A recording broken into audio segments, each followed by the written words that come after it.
अस्सलाम वालेकुम व्यूअर्स। आज हम बनाएंगे खड़ा मसाला कुरमा। बहुत ही मज़े की डिश है, बहुत ही टेस्टी डिश होती है। आप ज़रूर ट्राई कीजिएगा और जो मेरे चैनल पे नए हैं वो ज़रूर सब्सक्राइब कीजिएगा। इसके लिए मैंने लिया है ऑयल, फिर इसमें मैंने डाली है 4 मीडियम साइज़ की प्याज। प्याज को हम ऑयल में फ्राई करेंगे। प्याज को हमने बहुत ज़्यादा फ्राई नहीं करना, बिल्कुल वाइट रखना है।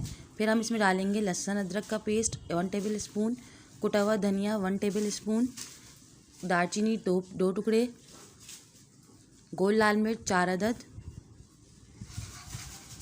बड़ी इलायची 2 अदद, तेज़पत्ता 2 टुकड़े, साबुत काली मिर्च और लौंग 7 से 8 अदद लेंगे हम। फिर हम इसमें शामिल करेंगे नमक। नमक अपने जायके के हिसाब से रखिएगा। लाल मिर्च पाउडर डालेंगे 1 टीस्पून। फिर इसमें शामिल करेंगे हम 1 कप दही। दही डाल के हमने इसको अच्छी तरीके से भून लेना है। ढकना ढक के हम इसको पकाएंगे। फिर शामिल करेंगे हम इसमें चौकोर बोटियाँ। मैंने पहले से गोश्त को उबाल लिया था। इसको अच्छी तरीके से भूनेंगे।